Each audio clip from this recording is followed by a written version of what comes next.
Hey les amis, encore vous êtes connectés là sur votre chaîne La Maison Spirituelle et ici votre frère From Heaven, maintenant avec vous avec la parole de Dieu. Donc aujourd'hui je continue mon message sur vivre une vie de joie.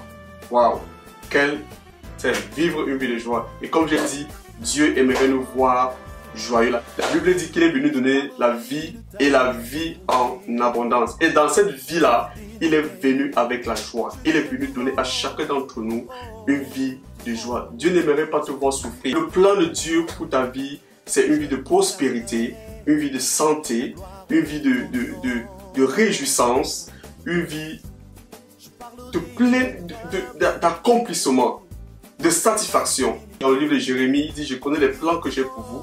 Ce sont les plans de bonheur et non de malheur, pour vous donner un avenir et de l'espérance. Donc c'est ça, la vie de joie, ça fait partie du plan de Dieu pour notre vie. Peut-être que tu n'expérimentes pas cela, mais je peux te garantir que Dieu a pour plan, Dieu son plan. Déjà l'évangile, c'est l'évangile de joie.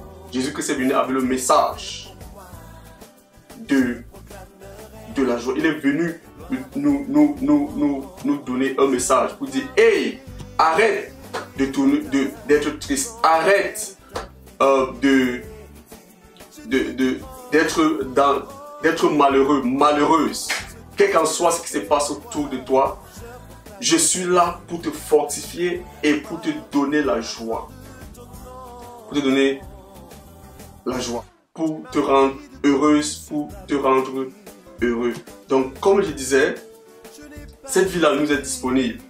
C'est une bénédiction de Dieu. Je sais, peut-être tu es frustré par rapport à tes études, par rapport à ta carrière, par rapport à ton travail, même par rapport à ta famille, par rapport à ta femme ou à ton mari.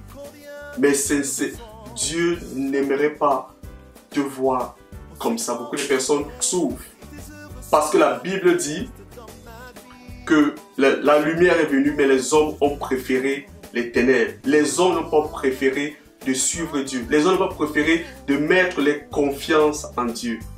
Mets ta confiance en Dieu aujourd'hui et tu retrouveras cette joie-là. Dieu veut te voir. Dieu a pour plan de te bénir.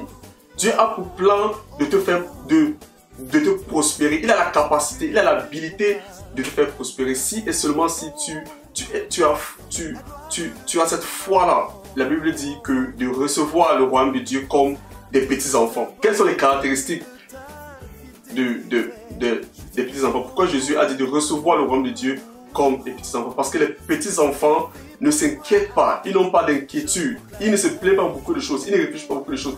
Ils font confiance, ils font juste confiance en ce qu'on leur dit, en ce que les parents les enseignent. Ils font juste confiance. Ils font confiance aux promesses de les parents. Juste cette confiance-là. Et tous les jours, ils sont dans la joie. Tu verras rarement un enfant de l'âge de 5 ans, 4 ans, 6 ans, être triste. Sauf si peut-être tu l'as tapé, bien évidemment. Mais ils sont toujours en train de jouer comme si de rien n'était, comme s'il n'y avait pas de problème. Parce qu'ils ont cette assurance-là dans le cœur que leur papa prend soin d'eux.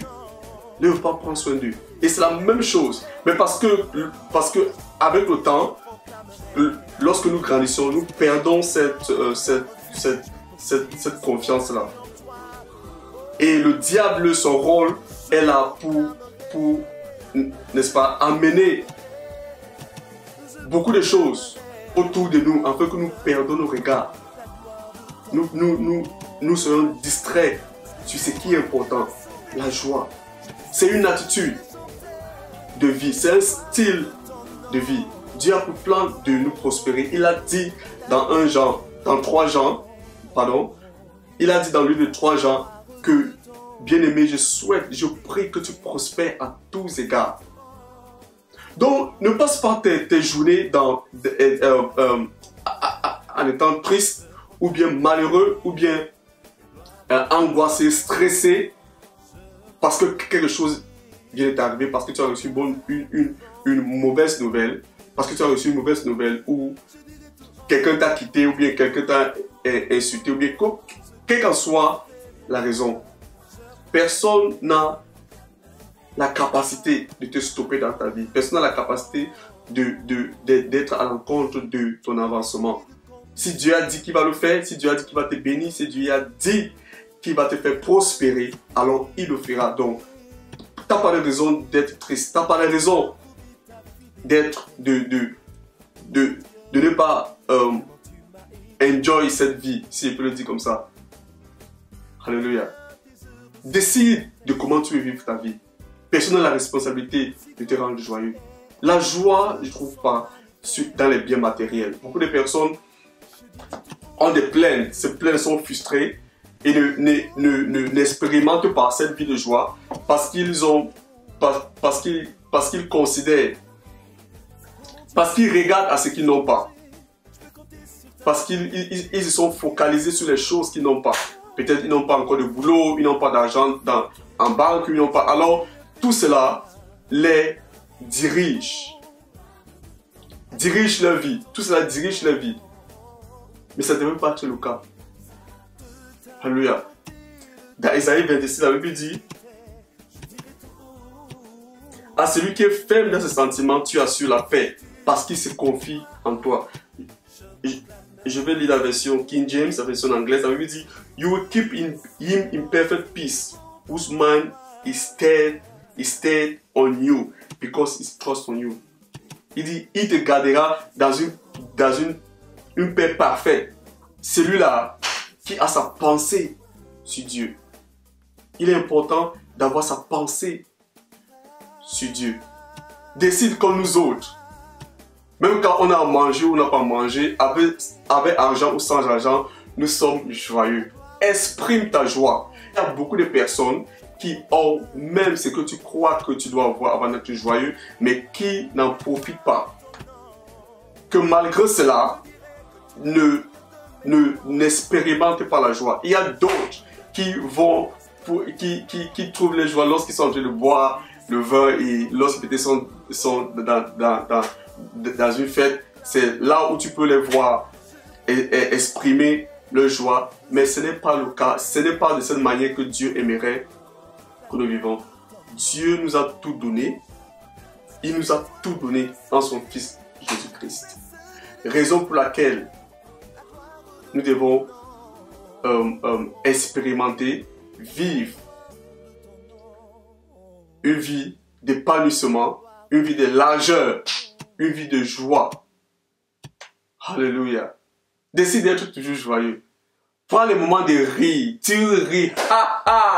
Tu lèves le matin sans même avoir écouté le journal de ta décision d'exprimer cette joie-là que Dieu a mis dans toi. Oublie ce qui se passe autour de toi. Oublie toutes les circonstances et les mauvaises nouvelles et tout ce qui peut affecter ta joie et focalise-toi sur le plan de Dieu pour ta vie. Et tu verras ta vie aller de gloire en gloire. Tu verras comment cette joie-là se manifestera. Se manifestera tous les jours de ta vie. Dieu a un plan pour toi. Et c'est un plan de joie. C'est un plan de joie. C'est une bénédiction de Dieu. Et il t'a déjà béni avec cette joie-là. Si tu es enfant de Dieu, cette joie-là est déjà en toi. La Bible dit que le Saint-Esprit a répandu l'amour de Dieu dans notre cœur. L'amour de Dieu est déjà dans notre cœur. Reçois cela comme un enfant. Décide d'être par rapport à Dieu comme un enfant.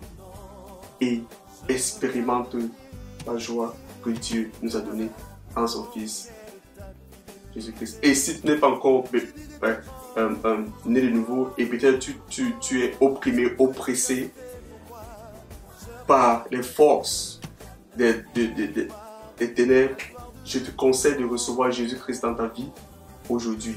Celui-là qui est l'auteur et le consommateur de notre foi. Celui-là qui nous remplit de toutes choses. Celui-là qui nous remplit de joie. Je te conseille de recevoir Jésus-Christ dans ta vie. Tu n'as qu'à confesser qu'à partir d'aujourd'hui, il est le Seigneur et Sauveur de ta vie. Et de croire que Dieu l'a ressuscité des morts. Alors, tu verras ta vie changer. J'espère que ce message t'a béni, t'a fortifié. N'oublie pas, la joie ne vient pas de l'argent, la joie ne vient pas du matériel, la joie ne vient pas de ce que nous pouvons posséder. Aujourd'hui, malgré tout ce que le monde a, mais lorsque nous suivons les journaux, nous attendons que les mauvaises nouvelles. Pourquoi? Parce que les hommes, au lieu de la lumière, ont choisi les ténèbres. Décide de choisir la lumière.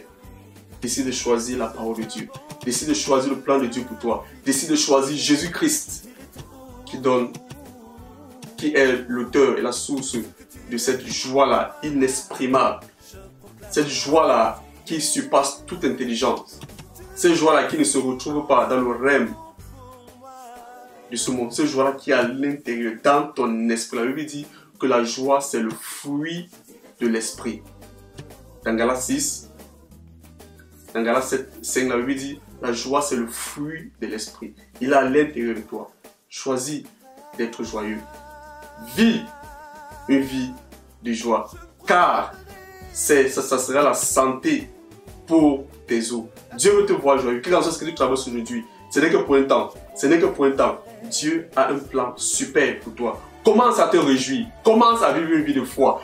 Dans la joie. Il dit soyez toujours joyeux. Sois joyeux, sois joyeuse. Réjouis-toi en tout moment et en tout temps. Pas des louanges, pas des rires, pas des danses. Réjouis-toi. Et ne laisse pas l'opportunité à Satan. Réjouis-toi. Il dit réjouis-toi.